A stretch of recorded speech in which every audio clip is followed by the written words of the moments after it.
আসসালামু আলাইকুম রহমতুল্লাহি ওবরকাতুহ। সম্মানিত দর্শক, বর্তমানে ইসকন নামক একটি সংগঠন, হিন্দুদের একটি সংগঠন, দুনিয়াব্যাপী এটির অনেক সুনাম রয়েছে, অনেক দুর্নাম রয়েছে এবং এরা যে মন্দির স্থাপন করে সেই মন্দিরকে কেন্দ্র করে অনেকগুলো জনকল্যাণ তারা সেখানে করে থাকে।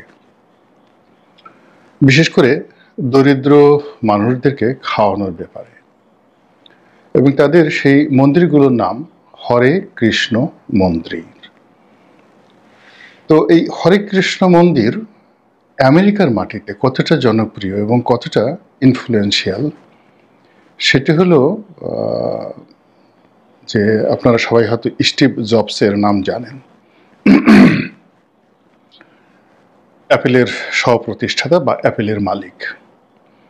তো একটা সময় তিনি খুব দরিদ্র ছিলেন এবং তাকে প্রায় ক্ষুধার যন্ত্রণায় তাকে কাতর হতে হতো, এবং তিনি স্ট্যামফোর্ড ইউনিভার্সিটির একটি সমাবর্তন অনুষ্ঠানে বলেছিলেন যে বহু মাইল হেঁটে তিনি হরে কৃষ্ণ মন্দিরে যেতেন এবং সেখানে গিয়ে খাবার খেয়ে আসতেন, এবং এই কারণে ওই মন্দিরের প্রতি, ওই সংগঠনের প্রতি সঙ্গতের কারণে তিনি সারা জীবন কৃতজ্ঞ ছিলেন।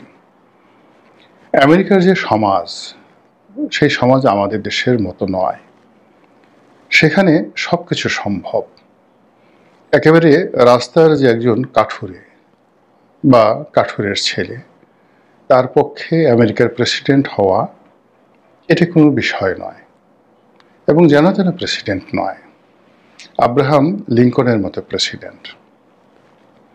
আবার বারাক ওবামার মতো অভিবাসী, কালো রঙের অভিবাসী, ব্ল্যাক, সবাইকে তাজ্জব বানিয়ে সারা পৃথিবীর যে সাদা মানুষদের যে অহমিকা, দম্ভ, যেটিকে আমরা অনেকে র্যাসিজম বলি, সেটার বিরুদ্ধে বারাক ওবামা যে জয়ী হতে পেরেছিলেন তার মূল কারণ হলো আমেরিকান সোসাইটি। এই সোসাইটি কৃতজ্ঞ সোসাইটি, তারা সহজে কাউকে ভোলে না, উপকারের যাকে বলা হয় প্রতিদান দেওয়ার চেষ্টা করে। তো সেই যে হরে কৃষ্ণ মন্দির, এই সংগঠনটি যদিও একজন ভারতীয় প্রতিষ্ঠা করেছিলেন, কিন্তু এটির সবচেয়ে বড় যে বিস্তৃতি সেটা আমেরিকাতে এবং ইউরোপে। তো যেটা বলছিলাম যে আমেরিকার লোকজন কৃতজ্ঞ, শুধু মানুষের প্রতি কৃতজ্ঞ নয়, মহান আল্লাহ রাব্বুল আলামিনের প্রতি কৃতজ্ঞ, এবং তাদের টাকার উপর লেখা থাকে, দেখবেন যে ইন গড উই ট্রাস্ট, আমরা মহান আল্লাহ রাব্বুল আলামিনকে বিশ্বাস করি। খুব সংক্ষিপ্ত ভাষায় এর চাইতে আর বড় কিছু থাকে না। ঈমান বলতে যা বোঝায় সেটি এর চাইতে খুব সংক্ষিপ্ত ভাষণে একজন মানুষের যে অঙ্গীকার মহান রবের প্রতি, সৃষ্টিকর্তার প্রতি, এটি আমেরিকান জাতি তাদের টাকায় এই শব্দটি সম্বলিত, অল্প কিছু শব্দ সম্বলিত এটি বাক্য, ইন গড উই ট্রাস্ট, এটি দ্বারা বুঝিয়েছেন। তো যেটা বলছিলাম, সেই হরে কৃষ্ণ মন্দির বাংলাদেশে আছে, সেই ইসকন বাংলাদেশে আছে। তো আমাদের দেশে আমরা সবাই মনে করছি যে এটা একটা উগ্র হিন্দুবাদী সংগঠন, এদের দোষের কোনো শেষ নেই, এরা দিল্লির তাবেদার, ভারতের দালাল এবং আওয়ামী লীগের বি টিম। বাংলাদেশিদের যত কর্মকাণ্ড আছে, সকল কর্মকাণ্ড মূলত বাংলাদেশকে, বৃহত্তর বাংলাদেশকে তারা ভারতের সঙ্গে একীভূত করার জন্য সুদূর প্রসারী 50 বছরের একটা মাস্টার প্ল্যান নিয়ে তারা এগোচ্ছে। আমাদের দেশে যারা সাধারণ মানুষ, ধর্মপ্রাণ আলেম ওলামা, তারা এই ধরনের কথাই প্রচার করেন। দ্বিতীয়ত, যে নেহায়েত যদি পুরো বাংলাদেশ সিকিমের মতো গ্রাস করা না যায়, তাহলে অন্ততপক্ষে চট্টগ্রাম এবং দিনাজপুর, রংপুর এই অঞ্চলটি, শিলিগুড়ি করিডোর হিসেবে যেটি পরিচিত, এই অংশটি ভারত এই ইসকনের মাধ্যমে নিয়ে নেবে। ওভাবে জনমত তৈরি হচ্ছে, ওভাবে যোদ্ধা তৈরি হচ্ছে, এরকম নানা রকম প্রচার প্রোপাগান্ডা গত কয়েক বছর যাবৎ চলে আসছে। ফলে আমাদের দেশের যারা সাধারণ সংখ্যাগরিষ্ঠ মুসলিম, তাদের মধ্যে ইসকন সম্পর্কে খুবই নেতিবাচক ধারণা। তো এখানে দুটো বিষয় কাজ করছে। প্রথম ধারণাটা হলো যে ইসকন একটি হিন্দুত্ববাদী সংগঠন। দ্বিতীয়ত হলো যে এটি ভারতের তাবেদার। তৃতীয়ত হলো আমেরিকার তাবেদার। আর আমাদের দেশের যে যাকে বলা হয় মন মানসিকতা, বিশেষ করে পাকিস্তান জমানা থেকে আমাদের দেশের যে উগ্রবাদিতা এবং সাম্প্রদায়িকতা, এটা যেভাবে বাড়ছে, এটা কমেনি। এই কারণে কি হলো, এই আমাদের দেশ সব মানুষের, ছোটদের বড়দের সকলের, গরিবের, তারপর ফকিরের, আমিরের, এই যেটা বিখ্যাত যে মানে আমাদের দেশাত্মবোধক গান, এই গানটি এখন আর প্রযোজ্য নয়। এখানে সবাই মনে করে যে মুসলমানরা ভেসতে যাবে, এই পৃথিবীটা মুসলমানদের জন্য। তারপর অন্য যে জাতি গোষ্ঠী রয়েছে তাদের ব্যাপারে এড়িয়ে যাওয়া হয়।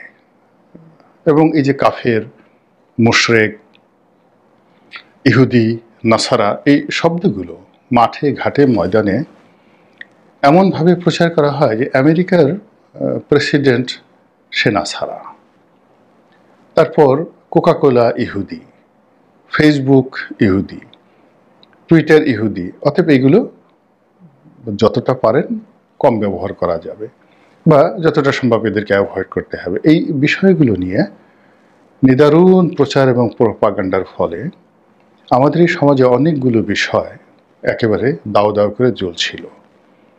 এবং সেই যে জাজল্যমান মানুষের হৃদয়ের যে আগুন, ক্রোধ, এগুলো এই শেখ হাসিনার পতনের পর আমরা দেখলাম বিভিন্ন জায়গাতে দাও দাও করে জ্বলে উঠেছে।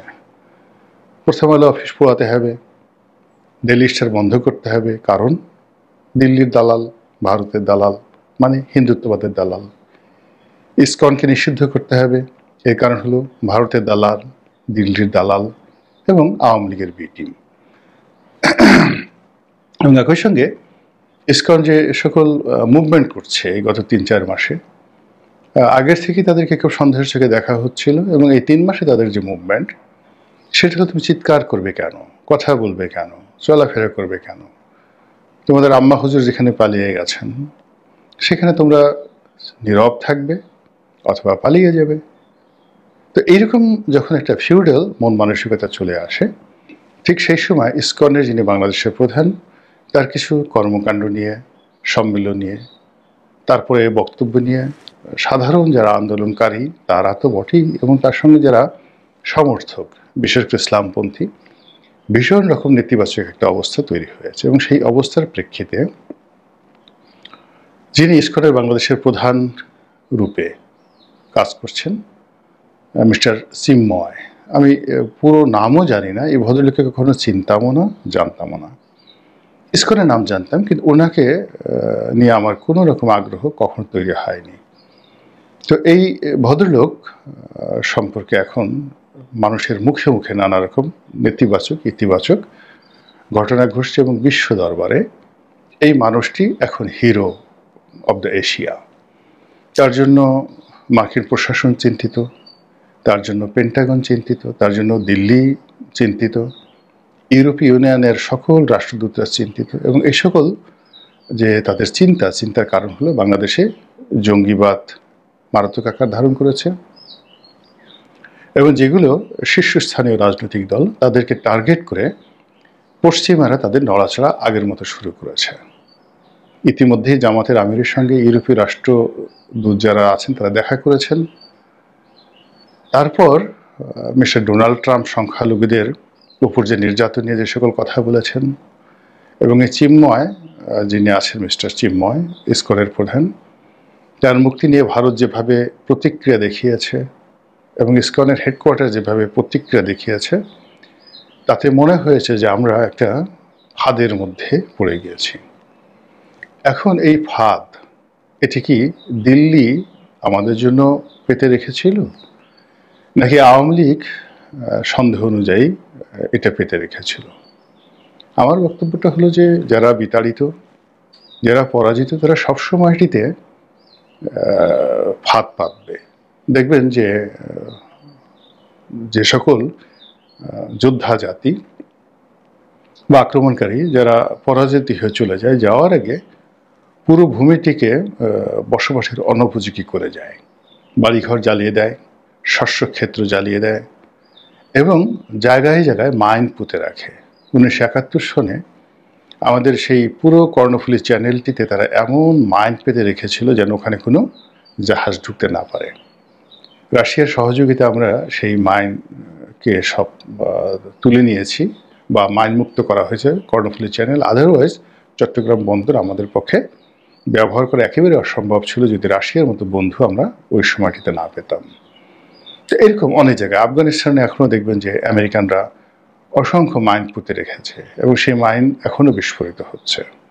তো কাজেই বাংলাদেশ থেকে আওয়ামী লীগ চলে গিয়েছে, তারা তাদের প্রয়োজন মতো মাইন বলেন, বোমা বলেন, যা কিছু বলেন নেতিবাচক, সবই কিন্তু এই জনপথের সব জায়গাতে তারা পুঁতে যাবে, এটাই স্বাভাবিক।